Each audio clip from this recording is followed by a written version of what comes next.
All right, so Formula One, it's more than just fast cars going around the track, right? I mean, it's got the cutting edge technology, the big personalities, and let's be honest, there's always some drama unfolding. Oh, yeah, absolutely. It's like a soap opera, but with, $100 million on the line every race weekend. Aha, that's a great way to put it, a soap opera on wheels. And that's exactly what we're digging into today, some of the juiciest scandals in F1 history. We've got some sources here, some really fascinating stuff, detailing some pretty wild moments. Yeah, it gets pretty intense. We're talking cheating scandals, spying, some really dangerous incidents, and a whole lot of political maneuvering behind the scenes. Yeah, it's a lot to unpack, and that's what we're here to do. We're going to break it all down, pull out the most interesting bits and give everyone a clear picture of what went down and why these scandals still have people talking. Exactly, and I think what makes these scandals so compelling is that they really expose the human side of F1. You've got these incredible pressures to win, the teams, the drivers, everyone's pushing the limits, and sometimes, those limits get crossed. So let's jump right in, shall we? Let's start with the big one. Spygate, 2007, Ferrari versus McLaren. Oh yeah, this was a massive one. So McLaren, headed by Ron Dennis at the time, managed to get their hands on a ton of confidential Ferrari information. Like, we're talking 780 pages worth. Wow. Not just like some notes or sketches, but detailed technical documents. Yeah. This stuff was gold, and it ended up in the hands of a McLaren employee through, a disgruntled Ferrari engineer. The level of detail they got their hands on, I mean, it was incredible. Blueprints, technical specs, the works. You can see why Ferrari was furious. Absolutely. And the fallout was huge. McLaren was slapped with a $100 million fine, which is still the largest penalty in F1 history. Yeah, and they were kicked out of the 2007 Constructors' Championship, too, which is a massive blow for any team, especially one like McLaren. Right. I mean, that's not just about prestige. That's about a lot of money. It sends a pretty clear message from the FIA, the governing body of F1, that they weren't messing around. This kind of industrial espionage wasn't going to fly. For sure. And, it really raised the stakes for other teams, too. It made them think twice about, trying to pull a fast one like that. Now, here's where it gets interesting. Lewis Hamilton and Fernando Alonso, McLaren's drivers at the time, they actually got to keep their championship points. So the drivers' championship was still up for grabs. Right, so you had this crazy situation where McLaren was punished, but their drivers were still in the running for the title. And it ended up going down to the wire, with Kimi Räikkönen winning it for Ferrari, which, talk about adding fuel to the fire. Oh yeah, it definitely fueled the rivalry between the two teams. Imagine the tension in the paddock. And then there's the whole thing with Alonso apparently working with the FIA during the investigation. Sounds like he might have thrown some people under the bus to save his own skin. It wouldn't be the first time we've seen that in F1, let's be honest. The pressure can really get to people. Okay, so moving on to another one that sent shockwaves through the sport. Crashgate, 2008. Renault, the Singapore Grand Prix. This one is just mind-blowing. This was a whole other level of scandal. Spygate was bad, but this involved intentionally causing a crash to manipulate the race. Yeah, this wasn't about bending the rules. This is about breaking them in a really dangerous way. Renault basically told Nelson Piquet Jr., one of their drivers, to crash his car at a specific point during the race. On purpose. On purpose. And the goal was to trigger a safety car period that would benefit their other driver, Fernando Alonso. And it worked.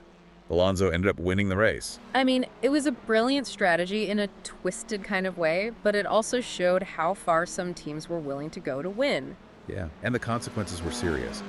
Flavio Briatore, the team principal, got a lifetime ban from F1. Although that was later overturned, but he never came back. Right. And Pat Simons, one of their engineers, also got banned. It really shook up the team and the whole sport, for that matter. It definitely raised questions about the ethics of the sport. Where do you draw the line? And it was Piquet Jr. himself who blew the whistle on the whole thing after he was dropped from Renault the next season. It's like something out of a movie, isn't it? It really is. And Alonso always maintained that he had no idea about the plan. Yeah, and the FIA cleared him of any wrongdoing, but you have to wonder if that win ever felt tainted for him. How could it not? The whole thing left a bad taste in everyone's mouth. All right, let's go back a bit further now to 1994 and the Benetton team. This was Michael Schumacher's team, and they were facing some pretty serious accusations of cheating. Yeah, the 90s was a wild time in F1. The technology was developing so quickly, and some teams were pushing the boundaries, let's just say. Benetton was accused of using illegal driver aids, specifically traction control, which was banned at the time. It was pretty hard to prove, though, Unless you had access to the car's software, it was all speculation. But there was another issue that was a bit more concrete. Their refueling rigs.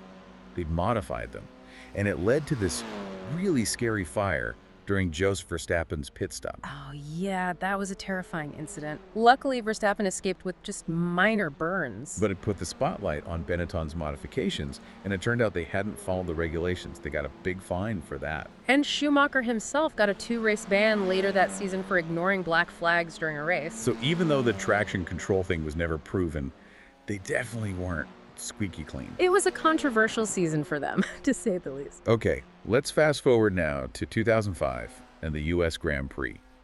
This was a whole different kind of scandal. This wasn't about cheating, but it was still a huge mess. It involved Michelin tires. Ah, yes, the Michelin tire debacle. This was a really strange one. It turned out that Michelin's tires weren't safe to use on the banked corner at Indianapolis. It was a major safety issue. And the FIA refused to allow any changes to the track or for the Michelin teams to use different tires. So what happened? Only the 6 cars running Bridgestone tires, which included both Ferraris, actually raced. The other 14 cars, all on Michelin tires, just pulled into the pits after the formation lap. Can you imagine being a fan at that race? You pay all this money to see a race, and only 6 cars show up. The fans were furious. There was booing, people throwing stuff onto the track. It was a disaster for F1's image. And the Michelin teams even offered to run a non-championship race later on, but Ferrari said no. Talk about rubbing salt in the wound. All right, let's move on to something a bit more recent, and this one's more about team dynamics than outright cheating. Multi-21, Red Bull 2013. Oh, this was a classic example of team orders gone wrong. You had Sebastian Vettel and Mark Webber both driving for Red Bull. And the team had this code, Multi-21, which meant that Webber, car number 2, was supposed to finish ahead of Vettel, car number 1. But Vettel ignored the order. He overtook Webber and won the race. Webber was livid. He felt completely betrayed by the team and by Vettel. He even talked about quitting F1 because of it.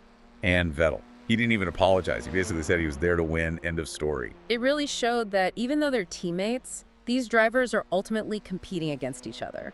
And it pretty much confirmed that Red Bull was favoring Vettel, even though they said they treated both drivers equally. It was a pretty messy situation, and it definitely created some tension within the team. Okay, and finally, let's talk about the 2021 Abu Dhabi Grand Prix. This one is still being debated to this day. It was the final race of the season, and it all came down to Lewis Hamilton and Max Verstappen.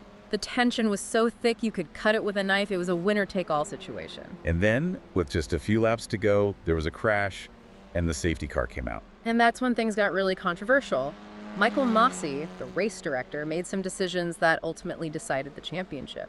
He only allowed the cars between Hamilton and Verstappen to unlap themselves, which gave Verstappen, who was on fresh tires, a chance to attack Hamilton on the last lap. And Verstappen took that chance. He overtook Hamilton and won the race and the championship. It was absolute chaos. Mercedes was furious. They protested the results, but it didn't change anything. Masi was eventually removed as race director, and the FIA changed some of the rules around safety cars, but the controversy still lingers. It was a dramatic ending to the season, but for many people, it felt unfair. It raised questions about the consistency of the rules and whether the race had been manipulated for entertainment purposes. It was definitely one of the most controversial moments in F1 history. All right, before we wrap things up, we should mention a few other notable scandals. The honorable mentions, you could say. Exactly. Like Ferrari's team orders at the 2002 Austrian Grand Prix. They basically told Barrichello to let Schumacher win. It was so blatant. Schumacher even looked embarrassed on the podium. Then there was the BAR team in 2005. They had this hidden fuel tank that allowed them to run the car underweight. Talk about creative cheating. They were disqualified, of course. And who could forget the 1997 European Grand Prix qualifying session? Villeneuve, Schumacher, and Frentzen all set the exact same lap time. It was so suspicious. People thought they must have made some kind of agreement beforehand, but it was never proven. Then there was the driver's strike at the 1982 South African Grand Prix. They were protesting changes to their contracts. It showed that the drivers were willing to stand up for their rights. And finally, there was the whole thing with Ferrari's engine in 2019. The FIA investigated and found some irregularities, but they never released the details. It was all very hush-hush. Some people thought Ferrari got away with something they shouldn't have. So there you have it. A whirlwind tour of some of the biggest scandals in F1 history. It's crazy how much drama and controversy there's been over the years. It just goes to show how competitive F1 is. I mean, these teams will do almost anything to win.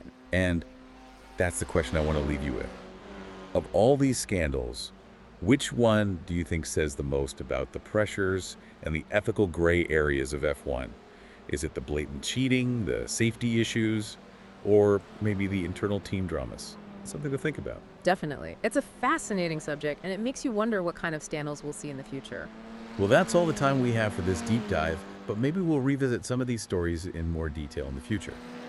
Thanks for listening.